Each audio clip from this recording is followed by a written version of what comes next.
Bab 478. Maureen panik ketika mendengar bartender berkata seperti itu. Tanpa diduga, dia sudah mengungkapkan identitasnya, tetapi pelayan bar ini tetap tidak merespons sama sekali.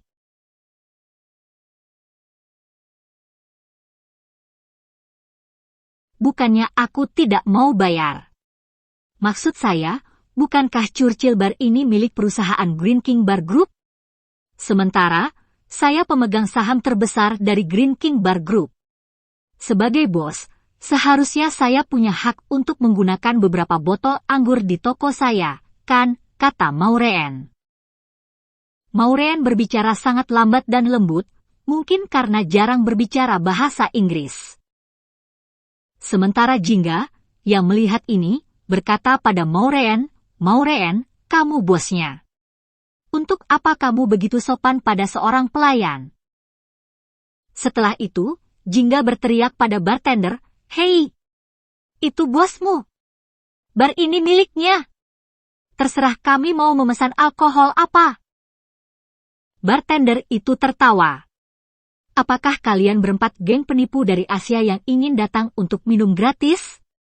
Jika kalian ingin minum gratis, kalian bisa cari tamu di bar. Mereka bisa mentraktir kalian minum, tapi kalian harus menghabiskan malam bersama mereka. Jangan berpikir untuk minum anggur berkualitas seharga ribuan pound.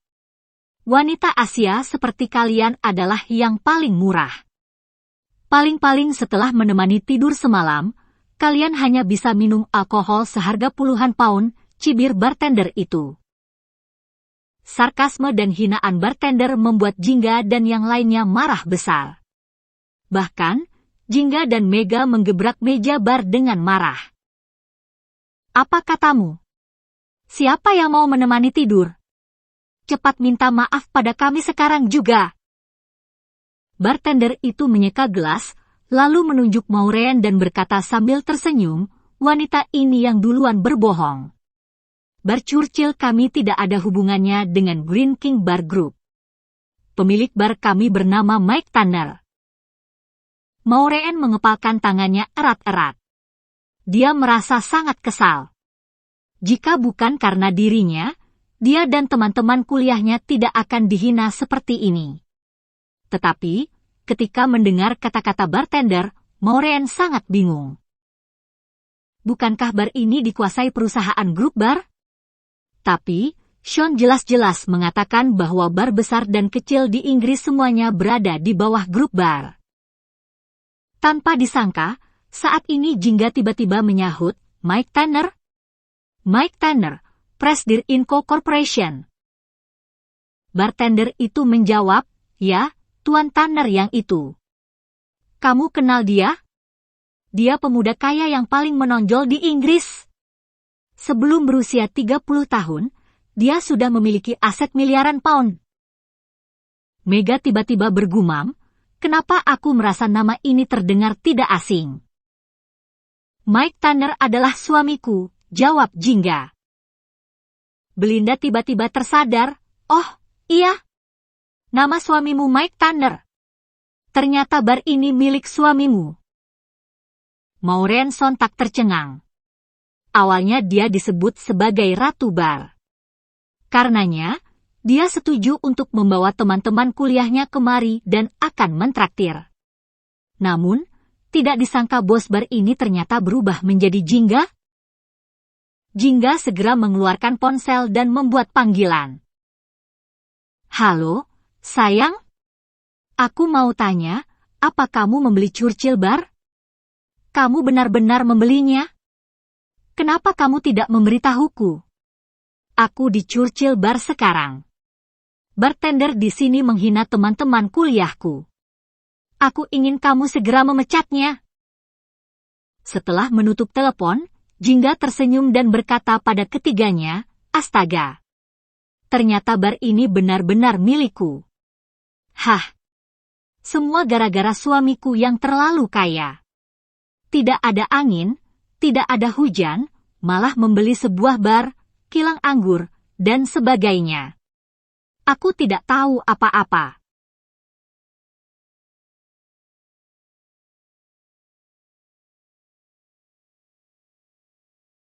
Maureen, Mega, dan Belinda menatap ekspresi teman lama mereka ini. Mereka curiga, apakah Jingga sengaja bersandiwara? Kebetulan sekali kamu memilih barmu yang dibeli suamimu, tapi kamu malah tidak tahu? Jingga, kamu tidak sengaja ingin mempermalukan teman lamamu, kan? Tanya Belinda. Sekilas Belinda bisa melihat bahwa Jingga sedang berpura-pura. Ini semua dilakukannya untuk mempermalukan Maureen dan mengekspos suaminya. Tentu saja Belinda dan Mega senang bisa mengekspos Sean yang seorang pembohong.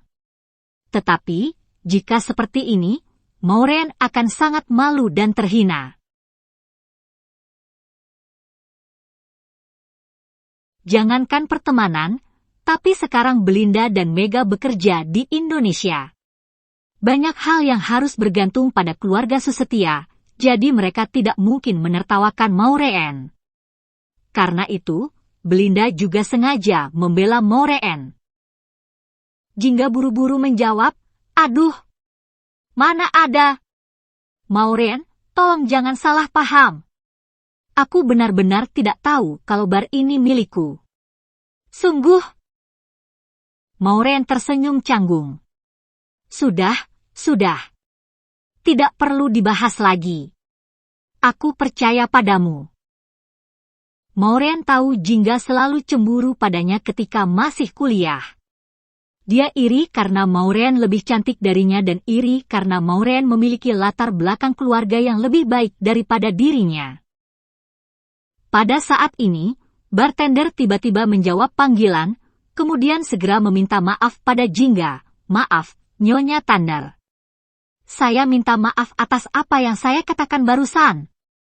Saya harap Anda dapat bermurah hati untuk memaafkan saya kali ini. Jangan pecat saya." Jingga mendengus dingin. "Kamu sudah menghina teman-temanku, tapi kamu masih ingin terus bekerja di barku? Apa yang kamu pikirkan? Segera pergi dari sini sekarang juga." Jingga tidak berbelas kasihan sedikit pun. Bartender itu membungkuk dengan hormat pada keempatnya dan memohon maaf lagi. Maaf. Saya minta maaf pada Anda semua karena sudah mengganggu suasana pertemuan Anda. Saya akan pergi sekarang juga." Setelah berbicara, bartender itu pergi. Mega memuji dengan gembira, "Jingga sangat mendominasi. Sudah seharusnya dia diusir karena sudah menghina kita." Belinda menyahut, "Untungnya, salah satu dari kamu dan Maureen adalah bosnya. Jika tidak, hari ini tidak ada yang bisa kita lakukan saat dihina bartender tadi." Maureen turut mengucapkan terima kasih, Jingga. Sulit bagi Maureen untuk mengucapkan kata-kata ini. Awalnya, seharusnya dia yang menjadi bos di sini. Jika sesuatu terjadi, seharusnya dia yang memecahkan masalah untuk para teman-temannya. Tapi, sekarang semua lampu sorot sudah direbut oleh Jingga. Jingga sangat senang dan berkata pada bartender wanita lain, "Buka 4 botol anggur merah paling mahal di sini." "Baik, bos." Bartender wanita sangat patuh dan menyiapkan gelas anggur merah untuk mereka berempat. Maureen segera berkata, "Maaf, saya tidak minum. Berikan saya minuman ringan saja." "Hah? Kenapa kamu tidak minum?" tanya Jingga. "Aku harus bertemu keluarga Sean nanti. Tidak sopan jika ada bau alkohol saat baru pertama kali bertemu," jawab Maureen. Jingga berkata tanpa daya, "Maureen, kenapa kamu masih memedulikan suamimu yang pembohong itu? Kamu bahkan masih ingin bertemu orang tuanya? Dia saja pembohong, jadi untuk apa masih menemui orang tuanya?" Mega menyahut, "Iya, Maureen. Bukankah suamimu bilang Churchill bar milik keluarga Yuononya?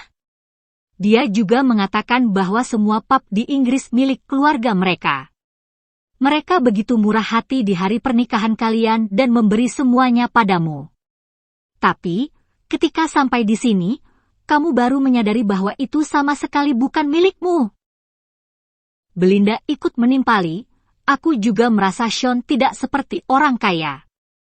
Menjemput di bandara saja menggunakan Bentley tua. Entah itu mobil bekas atau sewaan, bahkan masih tidak sebagus mobil yang baru kamu beli. Di pertanyaan